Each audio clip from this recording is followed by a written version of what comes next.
Hello and welcome into the GSMC Sports Podcast brought to you by the GSMC Sports Network. I'm your host TJ Mabardi. Today is Monday, April 22nd, and we just had the first set of NBA playoff games officially tip off this past weekend. So we're going to be diving into all of the biggest takeaways from these games, starting with the Western Conference and moving into the East. And then in the second half of the show, we are going to be diving into some injury conversation surrounding Kawhi Leonard, who was a game-time decision and did not end up playing for LA.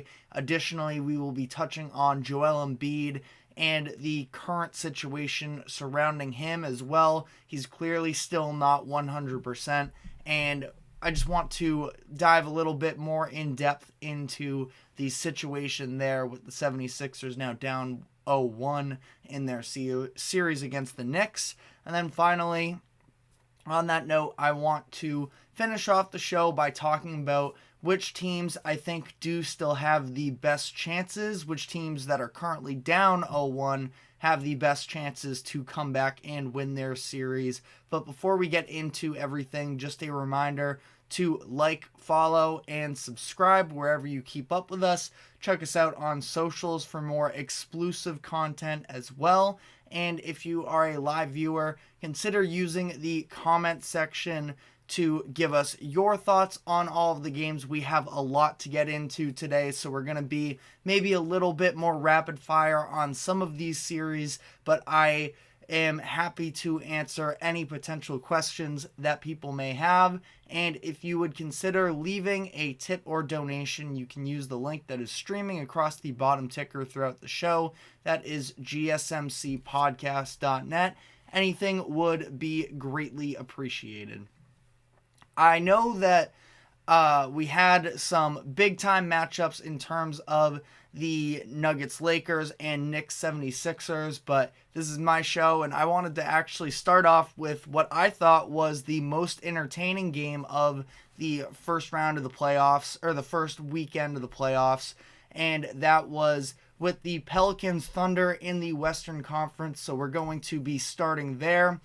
A lot of these games in the NBA playoffs this round weren't necessarily all too competitive, but this is one that went down to the exact final moments of the game, and I thought that it was incredibly entertaining. I know that it was a pretty low-scoring game. Some of the offensive execution wasn't necessarily at 100%, but this was an extremely competitive game between two young cores in the Thunder and Pelicans that don't necessarily have a ton of postseason experience, but here they are, and definitely at times it did look like that, and yet it was still a very high-quality game. Some of the defensive efforts in this game we are absolutely going to be giving our praise to, but this was just an incredible atmosphere and environment. The Oklahoma City crowd absolutely showed out to this one. It's good to see. The Thunder are, I think, a little bit of an underrated fan base in terms of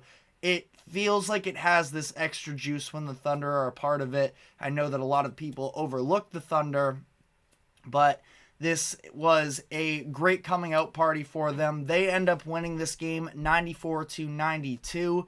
They actually went 5 consecutive minutes late in that fourth quarter where they were unable to make a field goal. But like I sort of alluded to, this game was an absolute rock fight, and the Pelicans just couldn't capitalize, where you saw, again, first example here of one of the defensive efforts was Lou Dort of the Thunder and the masterful job he did against Brandon Ingram on the other end. Ingram is somebody who typically, with his length, and not that he's an elite ball handler necessarily, but he is just one of those players that is so good at getting to his spot, and Dort was all up in his grill, forcing him into difficult shots, forced an offensive foul late in that game as well. Ingram was just 1 of 5 in the fourth quarter, had just 12 points on the night as a whole, going 5 of 17 from the field. So Lou Dort was able to really sort of lock down in these key possessions late, for the Thunder, and also for the Thunder coming up big for them was their MVP candidate Shai Gilgeous-Alexander, who made a statement for this Thunder team that was stagnant late in the game. He had a really tough pull-up shot on the elbow over Herb Jones with about a minute and a half left that actually broke the ice for them. And then the next possession, he got CJ McCollum on a switch. He took it inside and was able to hit this really difficult floater and one that essentially became the game winner. And I thought that it was just a really gutsy performance from SGA, who at one point in that fourth quarter looked like he was sort of unraveling, had 3 straight turnovers, some of them very tough at that, but he was able to sort of collect himself and come up with the biggest plays when the game called for it. And, again, turnovers on 3 straight possessions for Oklahoma City. This is a scenario where New Orleans, they had a chance to capitalize. Their defense was really firing, but they were unable to capitalize on the offensive end. During this stretch here with the Shai turnovers, they actually had 2 extremely careless turnovers themselves, with Herb Jones getting called for an illegal screen, and Larry Nance, after the team came up with a stop, he gets the rebound and then sort of flicks it to Trey Murphy, who is out of bounds in their own backcourt. So hurt them a lot in that instance. But some additional notes here on the Thunder in this one. SGA led them in scoring with 28 points. I mentioned Lu Dort's defense. I thought that he and Jalen Williams both did a really incredible job of providing a lot of those spark hustle plays that set the tone, especially coming out in that second half where, it looked like a couple of times in that third quarter the Thunder were going to be able to run away, but the Pelicans are also a very tough team themselves, and they were able to keep things in check there. I thought that Chet Holmgren had a little bit of a weird game in this one, where he started the game 1 of 7, and he eventually got himself going offensively a little bit more on the defensive side of the ball, because I do think he's going to be under a little bit of a microscope in these playoffs, considering how tough that some of these Western conferences can be in terms of their big man play. So again, he is going to be somebody that is really looked at through this set of playoff games, and I thought that one-on-one he held up against Valanciunas fine. We already know he's a great backside defender, coming in on help defense in the post to be able to affect shots. I think he ended up blocking 5 shots in this game, if I remember correctly.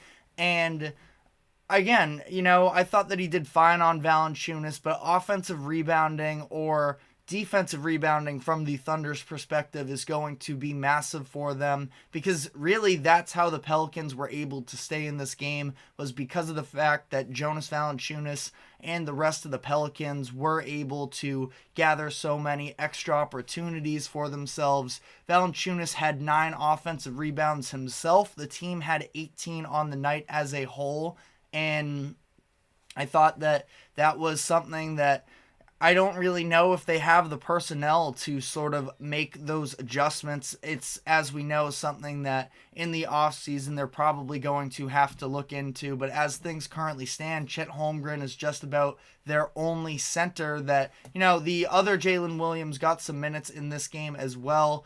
We know that he can space the floor out a little bit more, but he's not necessarily that defensive presence that the Thunder need as things currently stand.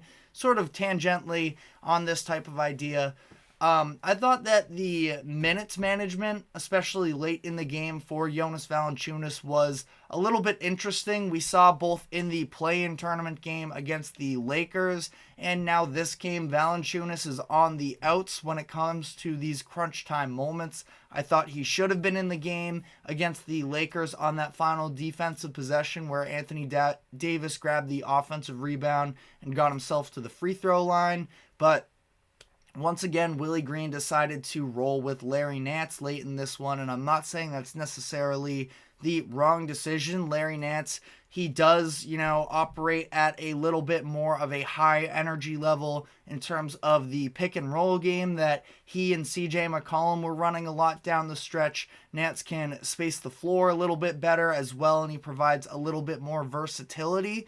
But Valanciunas also was just a force inside, and I feel like this is a series where two, again, up-and-coming teams, I think two great head coaches. I feel like we're going to be seeing a lot of chess here by making adjustments and I think that this series is going to stretch out a little bit longer. It's interesting because as things currently stand, the Thunder are currently minus 1,200 favorites on DraftKings to win this series, which I do think that the Thunder are eventually going to come out of this, but I think the Pelicans are going to make it interesting, where this was not a very good offensive showing from the Pels, and they're going to need to make some adjustments, as I was just alluding to as well. Second chance points are really what kept them in it. Also, the spark plug that Trey Murphy was, he's having quite a nice little stretch for himself. He led the Pelicans in scoring with 21 points. There were a couple heat checks in there that he probably would want to take back. But other than that, he shot 5 of 12 from 3. The rest of the team was just 6 of 27. So he gave them that spacing. I thought that his defense was also tremendous in this one, where he had 3 blocks. He had some other key contests. Specifically, I thought he did a really good job against Jalen Williams when he was looking to drive as well. Herb Jones, would have liked to see more from him offensively. I thought he did a really good job limiting Shai Gilgeous-Alexander for a lot of this game. Again, it was a rock fight, and ultimately, Pelicans aren't necessarily, despite having some good offensive numbers at times, especially without Zion Williamson, that side of the ball can get a little bit stagnant for them. We've seen them lose close games because of the fact that in those half-court sets, they don't necessarily have. And Brandon Ingram is definitely a bucket getter. I don't want to diminish him, but he spent about a month injured heading into the postseason, and that part is still definitely clear. And, especially considering that, he was in the torture chamber last night with Lou Dort just locking him up, putting him in jail, and I think that it's going to be very interesting moving forward here in this series where, again, Thunder are overwhelming favorites. I think the Pelicans probably have a little bit of value in that, although it is a long shot for them. But on the note of Zion, he is currently, how things are playing out, he is supposed to be reevaluated 2 weeks from the injury, which took place on April 17th. So May 1st would be when he would be cleared potentially, and that falls on Game 5 of this series against the Thunder. So in large part, the Pelicans are going to have to do it without Zion. What version would they be getting back of him if he were to return? But that is sort of a date just to keep in mind that they could potentially be getting Zion for, again, however healthy he is when that comes around in a couple other weeks. But other games here in the Western Conference, the Lakers and Nuggets, of course, one of the headliners, where I thought that, this is a situation where everybody, I can't even say everybody, because you hear a lot of people talking themselves into the Lakers. I understand that these are going to be competitive games, which I thought that this game was, but the Nuggets, when it comes down to that late game execution, I just feel like they are so well-rounded and so talented that what happens in this game does sort of come to fruition. Now, it was actually the third quarter really where the Nuggets were able to put themselves out ahead, but in terms of this game, for the Lakers, I did like the fact that you got a dominant Anthony Davis performance to sort of try and even out with what Nikola Jokic is going to give you on the other side. The two posted very similar stat lines, where Davis was 32 points, 14 rebounds, 5 assists, also added 4 blocks in there as well.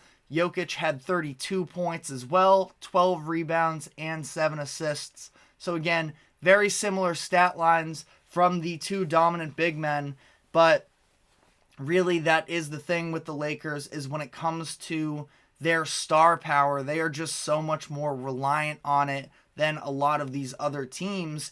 And in this situation too, they got a good LeBron James game. I thought the Lakers did. He specifically did his damage scoring wise in the first half, where I believe he had 19 points. But he just doesn't really have, in my eyes, the legs necessarily to be able to take over a game late, especially against an extremely talented Nuggets team, the way that he's been able to in the past. And I know he's had his moments this year. Most notably was the Clippers comeback, where they came back down 20 plus in the fourth quarter thanks to LeBron James getting red hot from three.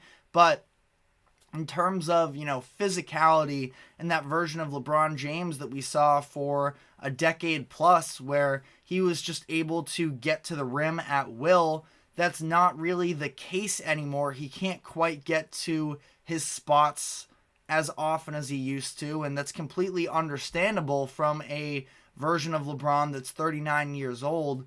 But this is a Lakers team that really needs him to do that if they were to pull off a series, especially against the Nuggets, where the margin of the room for error is minuscule. And frankly, this Lakers team just isn't, all that. They're not on the same level as the Nuggets in terms of talent. And I wouldn't say that this Lakers team is worse than some of those older Cavs teams that LeBron was able to, single-handedly carry on his shoulders to the finals.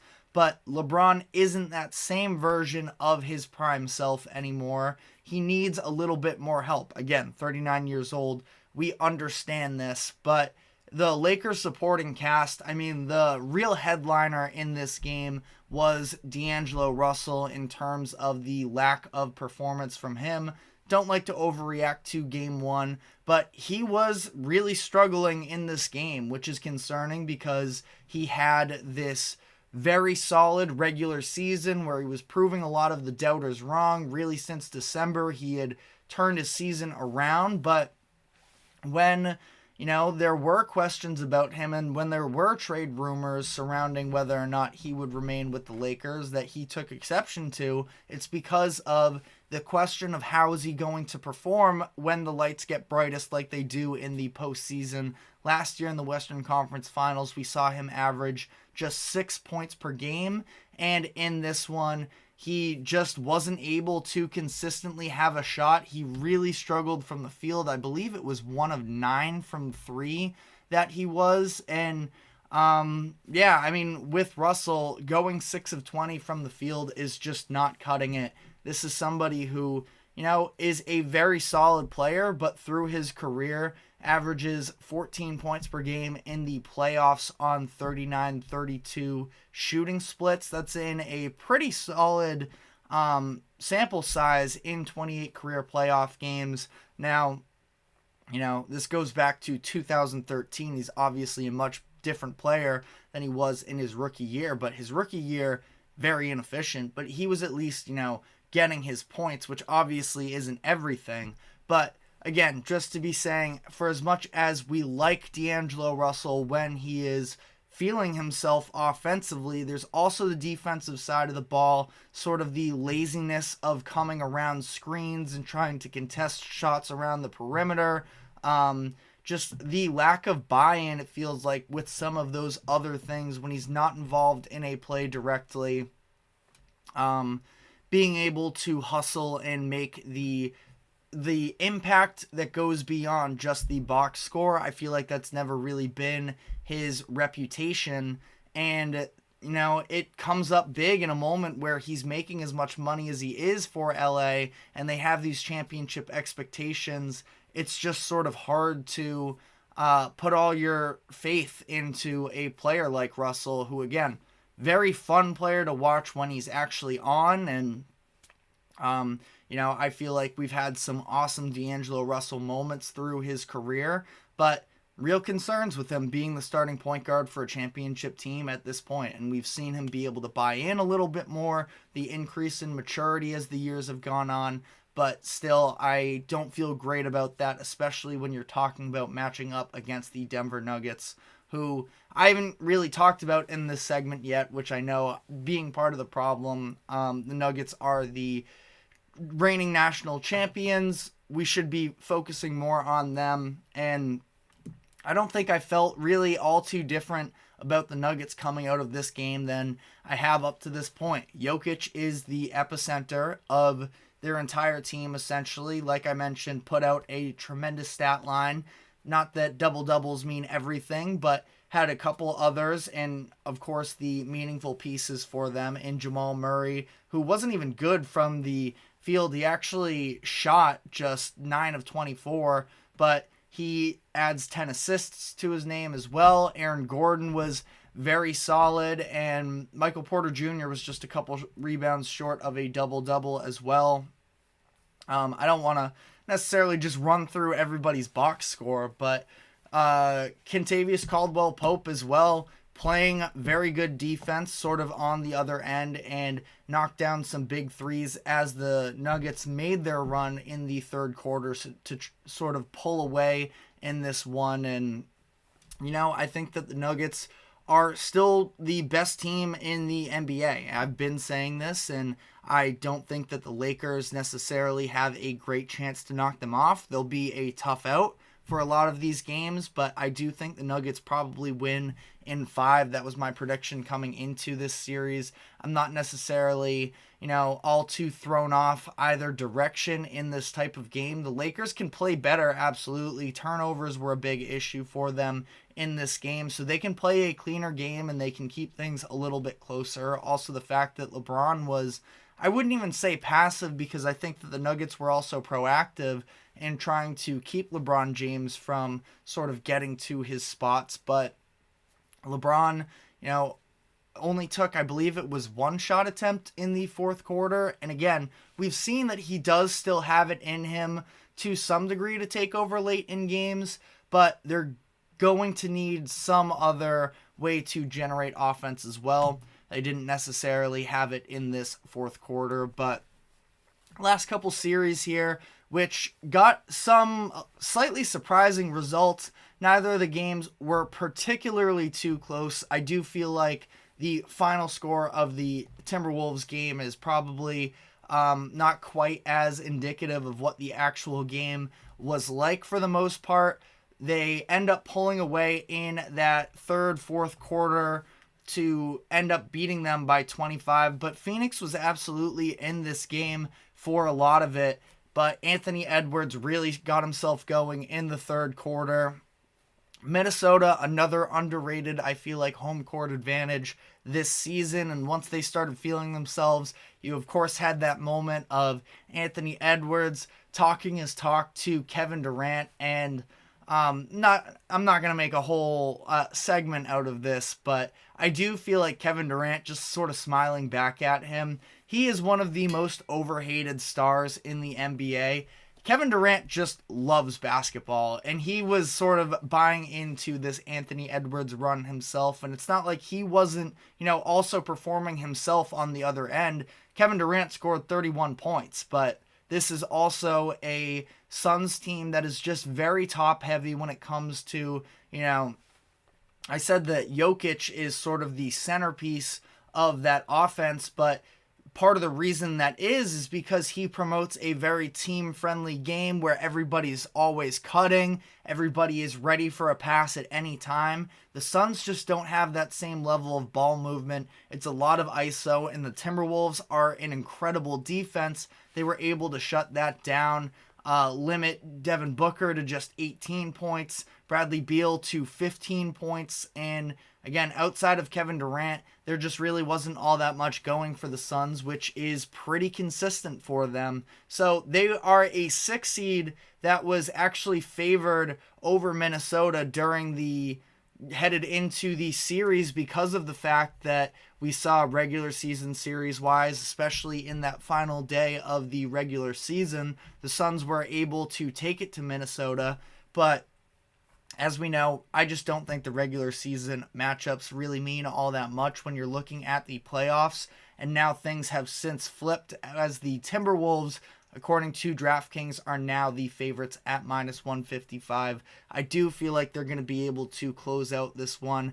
Anthony Edwards, I mean, during the regular season, Phoenix was able to really, I don't know what specifically it was, but they were able to get to Edwards, force him to really underperform. But in this one, I mean, he's just built for these big time moments. He loves every second of it. And I feel like we're going to see probably him, I wouldn't say regress necessarily. I don't expect him to average 30 a game through this series, but he's also very capable of it. So I don't know. We'll see.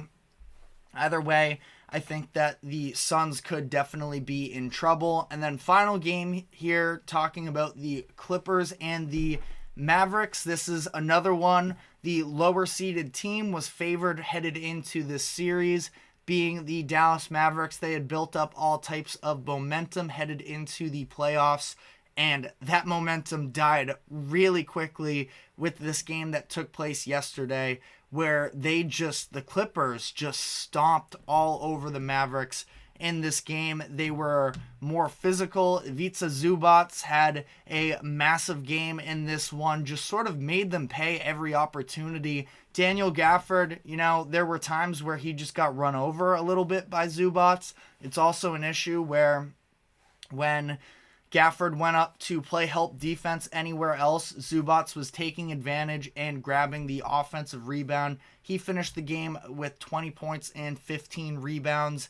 And really, it was also just James Harden pulling out a little vintage version of himself. I see some people talking about the idea of, is game one James Harden a thing? Because if you remember last year when the 76ers faced off against the Celtics, he had a massive scoring outburst, and then by the time it got to the end of the season, the end of the series, he was just nowhere near the same version of himself. But this is a Clippers team that was without Kawhi Leonard. Amir Coffey was starting in his place, and again, Harden just went off in that first half, helped build them up a lead, scored 20 points in the first. I also really liked what Westbrook gave them off of the bench. And on the Mavericks side of things here, I thought that Luka was just never really fully comfortable with this game. He was very angry with both his teammates, with the referees. He was sort of an emotional version of himself, not quite sure what was going on there. He's somebody who has sort of been perceived to have this big time mismatch against the Clippers that just didn't come to fruition in this game. As we will definitely dive more into these series, but we are going to have to take a break here. So that is all. Again, remember, in the comment section, if you have any specific questions about these series, I would be happy to answer them. We're moving on a little bit of a time restriction here, so trying to bounce around to everything we can in depth, but stick with us. We are going to be shifted into the Eastern Conference playoffs when we come back on the other side, so we will be right back. I feel like I'm losing my mind. Is everybody in the world blind? Please, Lord, give me a sign, a sign. I feel like I'm losing my mind. Is everybody in the world blind? Please, Lord, give me a sign, a sign. I wanna be the greatest. Everybody on the fake shit. I look around and feel like everybody is the fakest. I make this every day and I'm impatient, hoping one day I blow up from the basement. Statement, the top is so vacant. I don't hear shit that I think is amazing. Waiting for my day when I'm playing sold out shows for 1,000 faces. Hey, give me that crown, getting my way and to be put down. It ain't your place, all this my town. If I want that shit, then I'll get it right now. I'm losing it, the news if it's some losing shit. A stupid myth, you choose to live or choose to dip. You choose to fight or lose your grip and lose a gift. Oh, I feel like I'm losing my mind. Is everybody in the world blind? Please, Lord, give me a sign, a sign. I feel like I'm losing my mind. Is everybody in the world blind? Welcome back into the GSMC Sports Podcast, where we are talking about the NBA playoffs from the weekend. We do, though, have, and this is the first time I get to use it, so we'll see how it goes, but we have some breaking news from the GSMC Sports Network as Jets quarterback Zach Wilson has been traded to the Denver Broncos in a surprising move here. Jets had been looking to make a move with Wilson, but there really wasn't much market for him for a lot of time here. But Zach Wilson now gets his fresh start in Denver, where they have a lot of questions at the quarterback position. He could potentially find his way into playing more of a role, but we have a whole lot to do NBA playoffs wise, so we will maybe pick up on that news a little bit more in the latter half of the show, but did just get the notification from Ian Rappaport, so I wanted to just at least address that. Now though, the Eastern Conference playoffs here, where we had a handful of sort of underwhelming games in terms of, how competitive they were, but we did get a very fun one in the Knicks versus the 76ers on Saturday evening, or it was Saturday evening, but the Knicks ended up on top in this one, 111-104. And this was definitely a little bit of a concerning one if you are a 76ers fan. And it's, they were not expected to win this game in New York in game one. But this was concerning because of Joel Embiid and the status of his injury, where if you look at the box score, he did have a very big game, scoring 29 points. But at the same time, the real concerning moment for him was in that second quarter where he spun around a defender, he threw a lob to himself off the backboard, and when he came down, he dunked it. It was his first time dunking since he returned from his injury, and he went down. His face, it looked like he was, seeing ghosts, just sort of blankly staring up into the air, where he came down. That left knee that he's been dealing with injury with was clearly bothering him, and we weren't sure. Now, he actually was able to come back in the second half, and again, was still on the court, still provides a level of presence for Philadelphia, but at the same time, it was not very convincing in terms of the 76ers having a chance. Now, they were still in this game technically, but it was without Jalen Brunson playing his best game. He was really struggling from the field in this one, 8 of 26. So you're going to eventually get a better version of Jalen Brunson. And I feel like this was a really concerning loss for Philadelphia, where it's definitely a different conversation if Embiid is healthy. I just don't know how you can really think that this is going to hold up through an entire playoff run. And we're going to dive more into Embiid's injury in the next segment, so I don't want to spend this whole segment here talking about it. But at least sort of from this game itself, what I did find interesting, sort of related to the Embiid injury as well, is the fact that the defense that the 76ers were playing, which I thought was pretty impressive in a lot of this game, but what was really standing out to me was the fact that when they were doing, the Knicks were doing this pick and roll action, instead of having Embiid come up and put extra miles on himself, they were having the wing defenders sort of close in, a lot of the time helping off of Josh Hart in order to contest Brunson at the top, and it worked. It threw Brunson off of his game. Now, if you look at what happened in the fourth quarter, you can definitely argue that this was a mistake, because Josh Hart ends up knocking down those two big threes that help put the Knicks up on top in this one.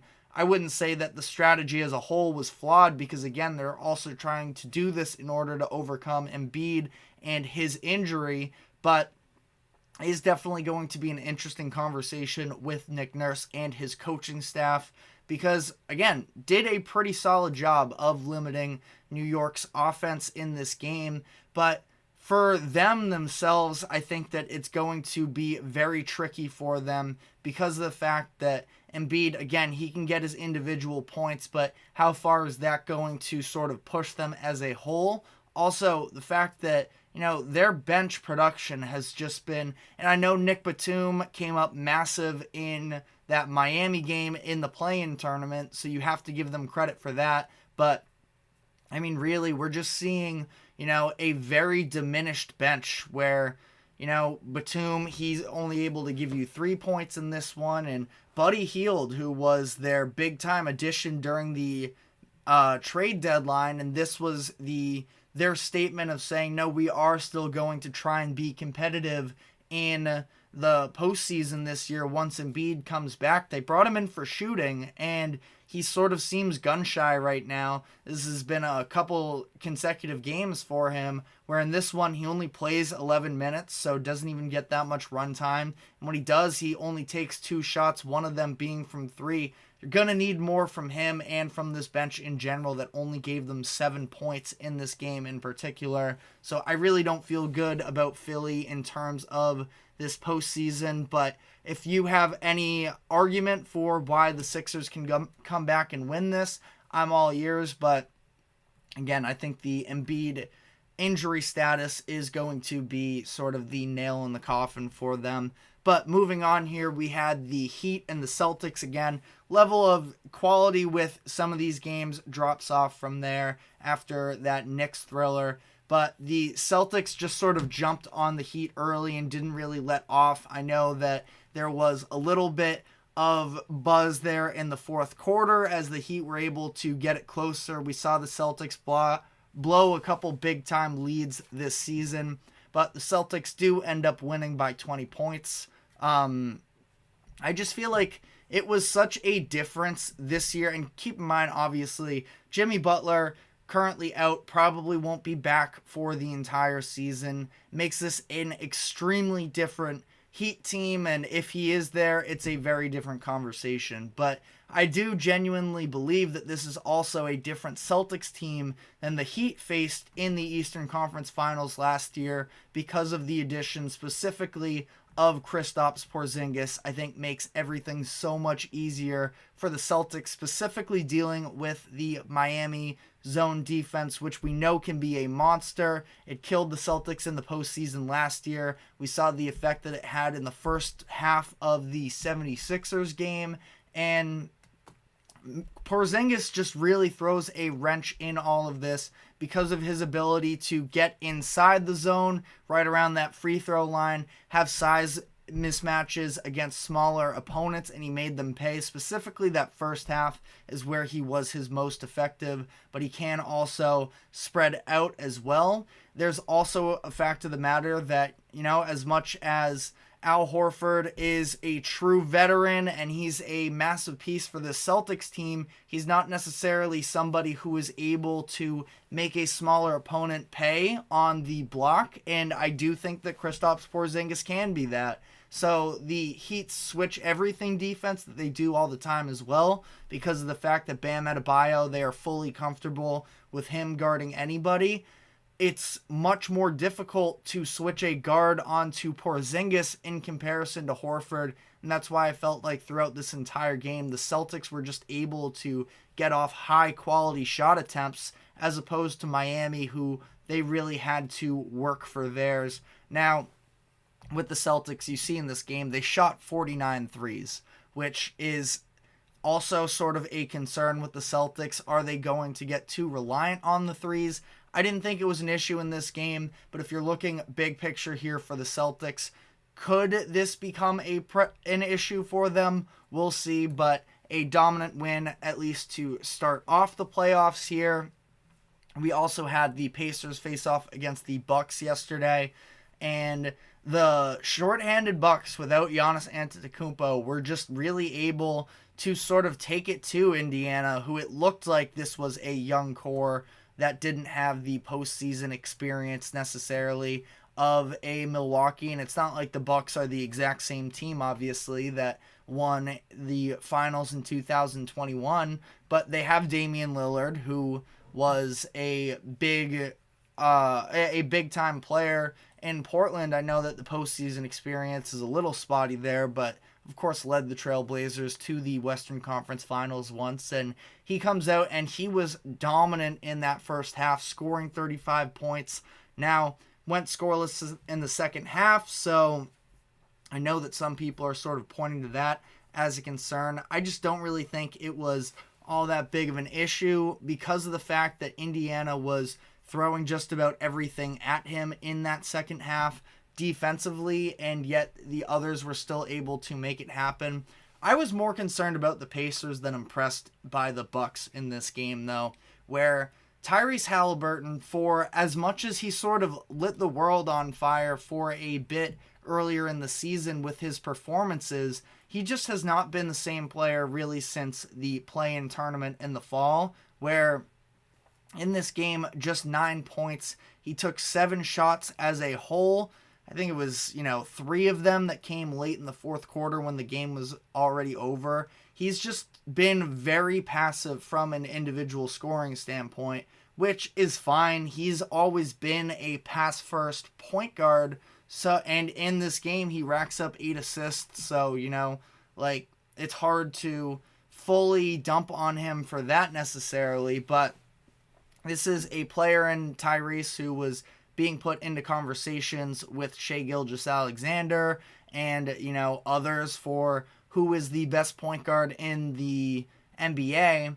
And while I still really like Tyrese Halliburton, I felt like I was probably higher on him than a lot of people were headed into the regular season. This was definitely a disappointing look for him. Now, can definitely still come back from it. You can't just overreact to game one, but definitely underwhelming there. And the Pacers, their defense was not very good in this game. Now, once they started taking Lillard out of the game, things sort of got a little testier, but still, it just was not a great look for them. It felt like the Bucks could get to the rim whenever they wanted to. Now, they were definitely leaning on a Lillard who was, firing away from 3 and knocking down deep contested shots, so they weren't necessarily looking to get to the rim quite as much, but it's a Pacers team that has never this season had a particularly great defense at the rim, and the final numbers don't look that bad either. I just felt like a lot of it looked very easy for the Bucks, and then to go along with the fact that this Pacers offense, which was one of the, I think they did finish as the highest scoring offense during the regular season, they just didn't show up, really. Siakam was the only one who, he was actually great in that first half in particular with 20 plus, but it was just overshadowed by Dame's 35 in the half, and then Siakam ends up finishing with 36 points himself. I feel like the way that he was sort of running the break, trying to get out in transition a little bit more, and not letting Milwaukee set up in the half-court defense. Not that they were a particularly great half-court defense team anyways, but still, that's what we saw with Milwaukee a lot this year, is they struggled in transition, and I felt like Siakam was the only one that really had that edge to him to make it happen. Miles Turner, Aaron Nesmith both really struggled from the field as well. So this is a game, learning experience for the Pacers. If you were picking the Pacers headed into it, I wouldn't say that this is, full panic mode necessarily, but they have a lot of things to definitely look back on in this game and make adjustments. Feel bad here because I feel like it's the most disrespected series in the playoffs, but we are running out of time a little bit in this segment. So briefly here on the Cavs and the Magic, I guess this is just a situation. It's not going to be the most popular series because neither of the offenses necessarily are extremely high scoring, both smaller markets, but it was also just a very ugly game to start off the series. The Magic put up just 83 points, and, I think that, again, it's very encouraging how they were able to take the step during this regular season. They were in contention for the 2 seed for a bunch of it. They're finally getting this postseason experience, but they're just still clearly a year away when it comes to their offense. They're going to have to make some sort of adjustments in the offseason to address that. for the Cavs here. I mean, Donovan Mitchell, we know that he is a different version of himself when he's in the playoffs. He puts up 30 in this game as well. And the Cavs are a very interesting team here. Sneaky, under a lot of pressure. Not that the national media factor would necessarily get on them all too much, but when it comes to their roster construction, from the fits of both Mitchell and Garland as a tandem, Allen and Mobley as a tandem, and the fact that Mitchell might be on his way out in these next couple of years as well if the Cavs don't start putting together an environment for Mitchell there that he wants to be a part of long term. So I guess we'll see. Mobley also, I gotta say, someone who I've been sort of up and down on at times. He did have some really nice post control in the first half of this game, sort of trailed off a little bit in the second half, but I did like some of what I saw from him as well. But that is all we have time for. We're running a little bit behind today, but just stick with us here. We are going to be taking this next break, and when we come back on the other side, we will be getting into some injury updates surrounding Kawhi Leonard and Joel Embiid. So stick with us, and we will be right back. Looking for your daily fix of sports talk without having to pay for it? GSMC Sports Network is available on YouTube. Just search GSMC Sports Network.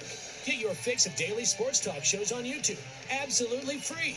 NFL, college football, NBA, MLB, MMA, UFC, fantasy football, and so much more.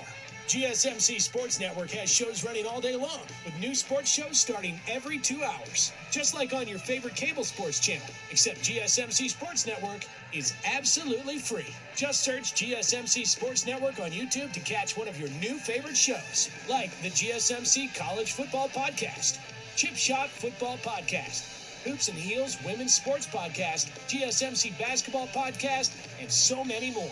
Check it out for yourself. GSMC Sports Network, now available on YouTube absolutely free. Search GSMC Sports Network on YouTube right now.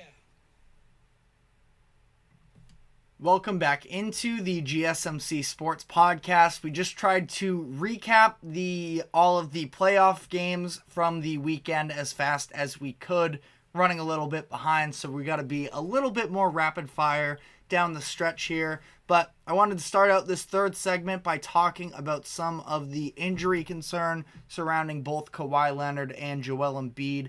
As we know, injuries are consistently a massive topic when it comes to NBA playoff runs. I think that just in comparison to the NFL, really, you see 5 players on a court at a time. As we know, it's a very superstar-driven sport, and we know that, without the best players, it does often have some major repercussions on the season as a whole, the postseason that is, and we are dealing with a handful of big-time injuries to star players. You have Jimmy Butler, who's likely going to be out for the entire playoffs. Zion Williamson is a big question mark, as is Giannis Antetokounmpo. But right now I wanted to focus on Kawhi Leonard and Joel Embiid, because 2 big-time stars with teams that are very reliant on them. Now, the Clippers were able to come away with that dominant win on Saturday. It was, no, they were yesterday. Either way, one way or another. The Clippers were able to win their first game, but it does feel like in terms of sustainability through the postseason run, they're going to need Kawhi Leonard, where they sort of almost surprised the Mavericks, it seemed like, and they were playing their A game, which was great, but it does feel like even still, you don't know necessarily the sustainability of James Harden. I think that is, if we come out of this playoff season and we say that was the best game of James Harden's postseason run, I wouldn't be surprised necessarily. But, I mean, hopefully, because when he is clicking, he is a lot of fun to watch. I know he's not everybody's cup of tea necessarily, and still some of the, rebounding and defensive laziness is definitely still a thing, but from a, real hoops perspective and talking about getting buckets, I mean, He was feeling himself in that first half, specifically from behind the three-point line, and it was just a lot of fun to watch. But as for things surrounding Kawhi, but him and Embiid, the reason I'm sort of grouping them in together here is because there was also a question that's been asked on social media about why does Embiid get such a harder time than Kawhi Leonard for the postseason injuries. And I guess I'll briefly touch on that question here. And just the answer is because Kawhi Leonard has at least actually pulled off postseason runs in the past where he's been to a handful of finals. He's won multiple finals MVPs. He's done it with different organizations as well. And also, by the fact that when he's actually on the court and playing, they're really, at least in this modern era, I don't know if we've seen a player as good of a two-way player as Kawhi Leonard is. And, I think that for Embiid, it's fair or unfair. I think that he's had a lot of unlucky instances in his career that have come up to this point, dealing with injuries, being on a Philadelphia 76ers team that truthfully didn't really care about being competitive for the first quarter of Embiid's career there. But he's never been to an Eastern Conference Finals, and it feels like every single postseason run ends in him dealing with some type of injury. It's a subplot of every single series where Kawhi, that is also definitely, especially since coming to LA, it's been a massive part of it. And it's really disappointing to see the fact that he hasn't been able to actually finish out a playoff run since 2019. But what did he do in 2019? He led the Raptors to the championship. And again, in terms of injuries and their impact on the playoffs, Raptors, it's very easy to put an asterisk on that championship considering the fact that that Kevin Durant had missed the majority of the series anyways with the calf injury, ends up tearing his Achilles. Klay Thompson goes down as well. So fully healthy, I'm of the belief that the Raptors don't win that championship. But either way, you can only talk about hypotheticals for so long. And Leonard has done it on the biggest stage multiple times, where Embiid, for all the talent that he has, I think from a historical standpoint, it's going to be really interesting to see how he matches up with the greatest bigs of all time because, again, I just feel like it's a situation here where Embiid, so they decide to, rush him back for this playoff run, which I don't fully agree with, but I can also understand wanting to try and maximize on the years here, make sure specifically that he's happy still in Philly, but he's just going to be such an interesting conversation when we look back on his legacy, especially considering the fact that he just turned 30 years old, and on the other side of 30, is he going to be healthier than he was prior to? I mean, it's hard, to be less healthy than he was, which is sort of a mean way to put it, but is also kind of a reality.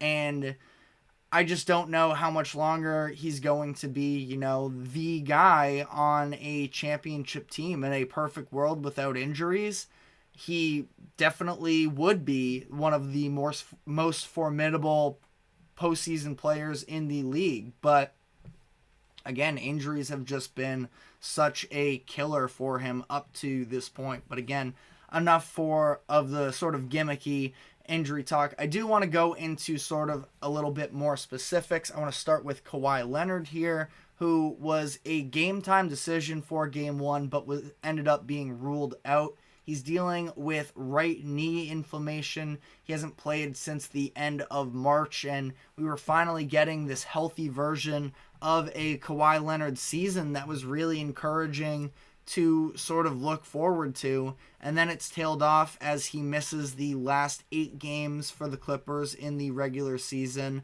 And this 68-game season, which is the most he's played since he was in San Antonio, the last full year he actually played with them, is sort of thrown away to some degree. But at the same time, now it becomes a conversation of, okay, even still, with missing him, they won their first playoff game. So, all that to be said, the season's not over by any means. They're up right now in their series, and they're now favored to win. But how are the Clippers going to choose to manage this, and what are the chances of re-injury for Kawhi Leonard here, where, again, the fact that they are able to say that they won their first game does make the conversation a little bit more interesting, because they could likely afford to actually keep him out an extra game if you feel like it is, such a risk that he could be re-injured. And it was somebody from their medical staff who said,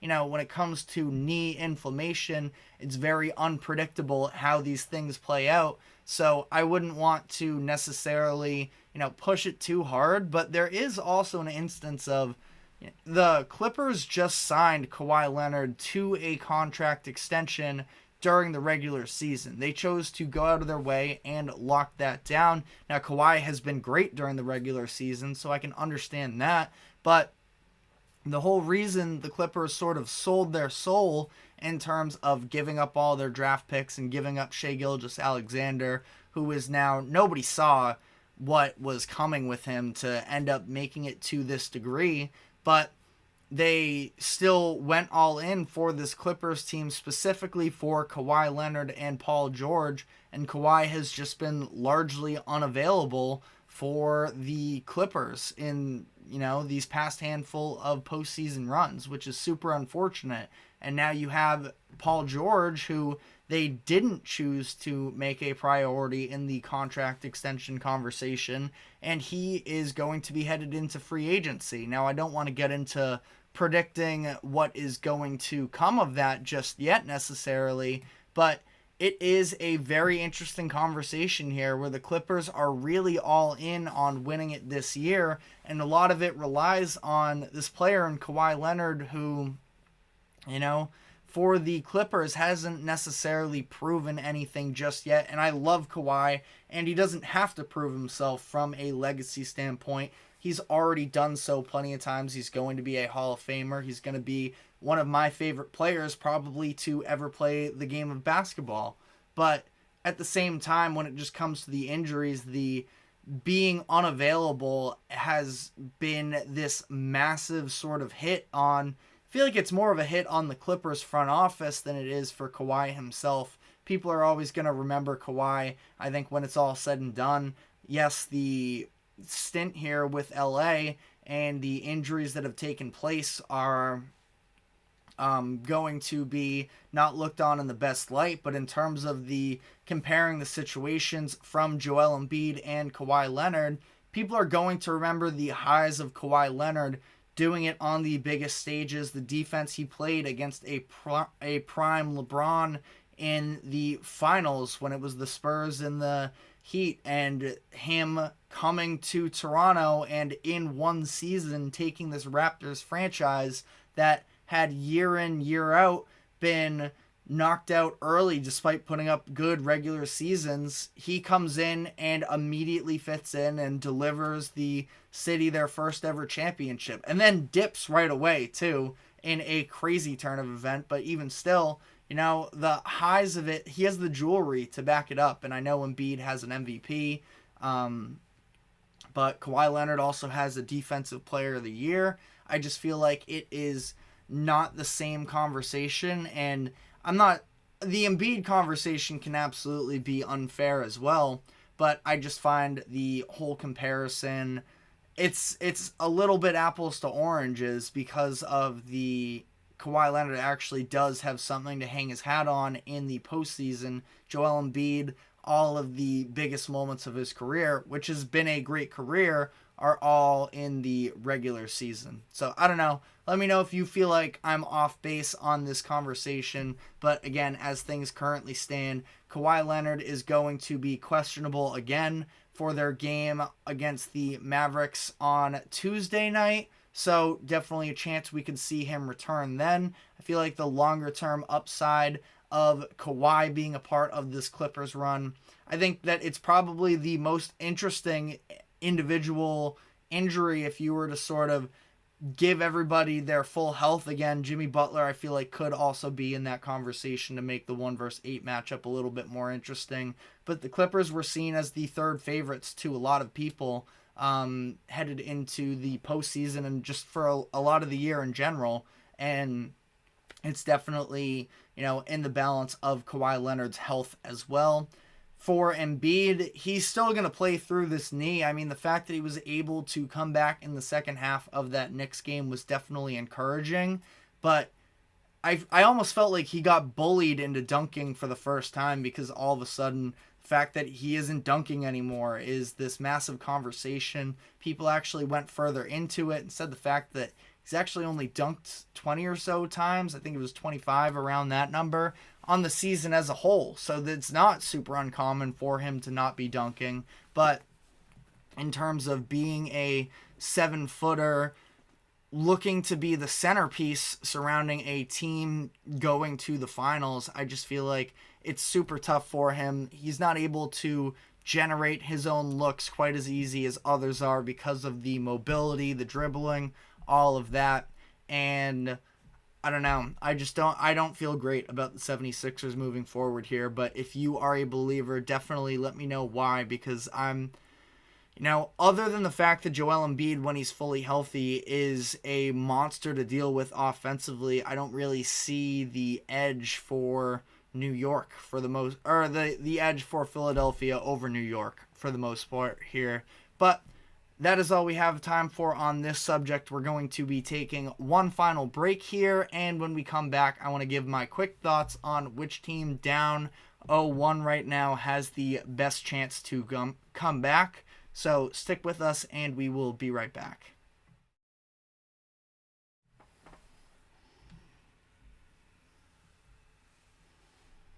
For the best and latest podcasts available anywhere, go to the podcast app on your cell phone and type in GSMC to access free content-rich podcasts on health and wellness, book reviews, sports, entertainment, relationships, social media, movies, technology, finance, and even weird news. Subscribe and download the GSMC Podcast Network's family of shows, available everywhere podcasts are found. Welcome back into the GSMC Sports Podcast. We're headed into our final segment of the day, and I wanted to sort of look at the teams that are currently down 0-1 and talk about who has the best chance to come back, because as much as it is fun to fire off all of these big-time takes now that we finally have some postseason under our grip here, it is also a thing year and year again. We find that overreacting to game one can be a fatal flaw. So I wanted to look around these series here as things stand.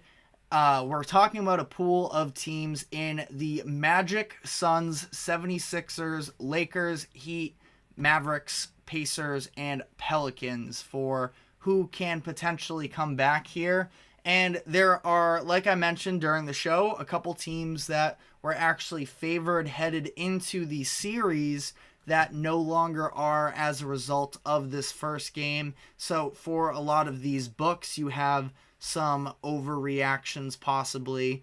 I think that the most drastic change was from the Pacers, who went from being favored to now they are plus 190 in a game that it's likely only going to get more difficult for them with Giannis potentially returning from injury. But at the same time, I think that there are a lot of flaws with the Bucks even when Giannis is actually on the court. So I think that if you were heavy in the Pacers camp headed into this series, now again, I thought that there was a lot of bad that we watched when they faced off on Sunday. The fact that Tyrese Halliburton wasn't able to sort of make himself a mismatch against a Bucks team that point of attack on the perimeter don't really have the level of defenders that should limit a player with the stature and reputation of Tyrese Halliburton to just 9 points.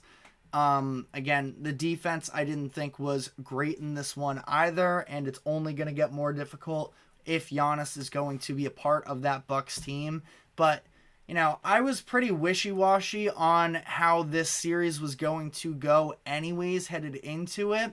And I don't even remember which team I officially picked in my predictions last week, because I feel like it is definitely a toss-up. And this is sort of an instance where the Pacers, it felt like, almost needed to be humbled a little bit, and they try and, bounce back from here. Now, I would probably assume that the Bucks are going to win this one because of the fact that I think it's just a year too early for the Pacers, and they're still developing the chemistry necessarily between Halliburton and Siakam, even though Siakam seems fully comfortable in doing whatever he's currently doing. But I do feel like, again, that is a team that definitely could have potential to come back.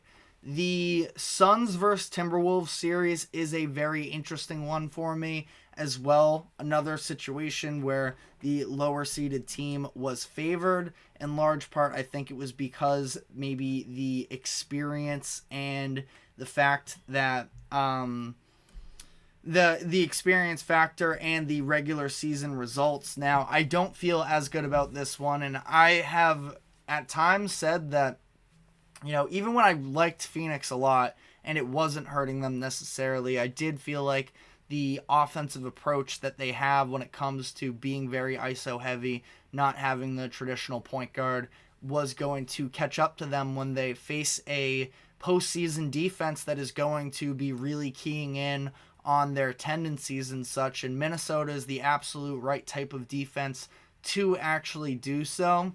So I would have to lean with the Timberwolves in this one. I believe that's what I said last week, and I'm sort of sticking to that. But the Suns are an interesting case based off of the fact that they do have some...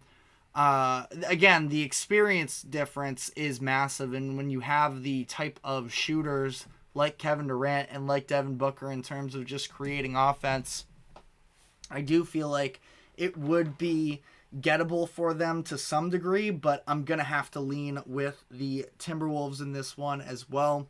Like I mentioned also to start off the show, I think the Pelicans probably have the most value as things currently stand, being plus 700 against the Thunder. Now, this would take a lot for them, especially leaning on the no Zion experience that they'll have at least up until Game 5. Now, even from that point, it's still very questionable as to whether or not he'd be able to make a return. But I think the Pelicans, they are a very physical team that can sort of win these grudge matches. Now, the issue is that late game offense, like we saw last night. I thought that Willie Green did a really good job drawing up a couple of plays after timeouts headed into the fourth quarter, and even some during the fourth quarter. But I gotta say, I really did not like the final possession of CJ McCollum getting switched onto Cason Wallace. That was the second straight possession they did so. It was clear they thought that that was a matchup worth exploiting, but I just don't know about it. And Cason Wallace had a tremendous job there of tipping the ball from McCollum, deflecting it, and forcing CJ into a very tough shot. So I don't know necessarily what the other options would have been, though, to be said with them, where Brandon Ingram was being smothered by Lou Dort all game. He wasn't feeling it himself, and this is where I do feel like the absence of Zion does really hurt them. And even just the extra attention that he gets on the interior could open up maybe some of these reliable shooters on the outside as well. But I think the Pelicans do have, again, some value at that being down 0-1 hole as things currently stand. But other than that, I don't know. I do feel like the right teams kind of won in a lot of these instances. Now, also, every team that won played at home. Playoffs typically go, the series doesn't start until the road team wins.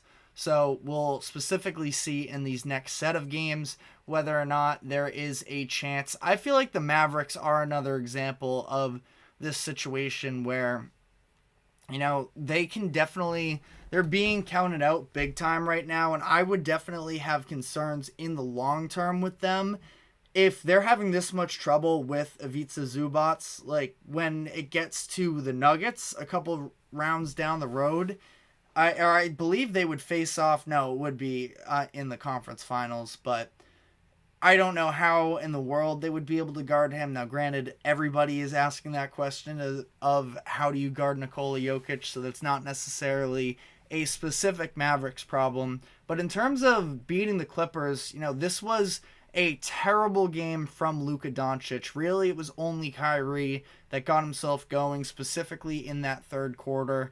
But at that point, there was just way too much ground to make up. It seemed like every time they did sort of start to have a little bit of life, Paul George, who had maybe not the most outstanding game ever, but he did hit a handful of very impactful shots for them down this game. And I just feel like with the Mavericks here, especially if Kawhi doesn't play in the next game, I think that we could very easily see a Luka bounce back game. Again, his emotions were just sort of out of whack, it almost seemed like, in the team's game yesterday. Very frustrated with, just about everything. But I feel like he can sort of, settle himself back in. I do think that he has a mismatch on the perimeter. That being said, I thought that the defense the Clippers were running in this game was incredibly impressive, where I wasn't even 100% sure what they were running. I was watching James Harden off ball a lot to see what he was doing in particular, because as we know, he can get a little bit stagnant and not really be locked in on the defensive side of the ball. But it was this way where the Clippers were extremely willing to give up outside looks to Maxi Kleber was one of the big ones, but a lot of these, other swingmen positions where it was Derek Jones as well, they were willing to give up room to him a little bit to X him as well. So I was really impressed with it, and especially, it was leaving that alone, but the rotations on the back end as well, where they're sending extra attention at a Luka or Kyrie, but the Clips just sort of used their space against them, where whoever the big man was, they were playing off of him. And I just thought that Ty Lue did an incredible job from both a defensive standpoint, schematically, and from some of the plays he drew up as well to regain momentum in that fourth quarter when the Mavericks would make little bits of runs, where after the timeout he would draw up really nice plays for them. But the Mavericks are a team, because I feel like we're looking at a pretty unlikely scenario where the higher seeded team wins every single round. But the Mavericks are a team that I don't love. I like the Mavericks a lot. I've loved watching them this season. In terms of winning the finals, I've never seen that necessarily with them. But I could definitely see them making a run to potentially take down the Clippers here, especially while they're still figuring out their Kawhi Leonard situation. And it would be very interesting to me, I just think, to see in general how Luka and Kyrie respond to this, where they've been feeling themselves a lot during the final stretch of the season with how great they were playing. Now reality kicking in a little bit, especially where I think that they were so used to the slower paced regular season for a lot of this, where they could just get into their action. Clippers, especially in the half court, are going to throw different looks at them. They're going to try and push the pace on the other side. So I think it's going to be a great series in general. But I think that part of that is because the Mavericks do actually have a chance in this one. But that is all we have time for today. Thank you very much for tuning in to the GSMC Sports Podcast. Thank you to the GSMC Sports Network for allowing us to host this show. We will be back tomorrow afternoon. I know that we got the Zach Wilson news during the show today, so we'll have more on that, more on the NBA playoff games from tonight, and everything else that happens in the latest with sports. So we will see you then.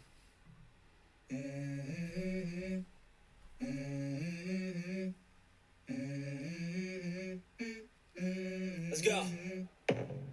I wake up to a little bit of drool on my pillow, feel like it's gonna be a bad day. Yeah, I'm tired of shit, and the coffee ain't hit yet. Damn, ain't that great.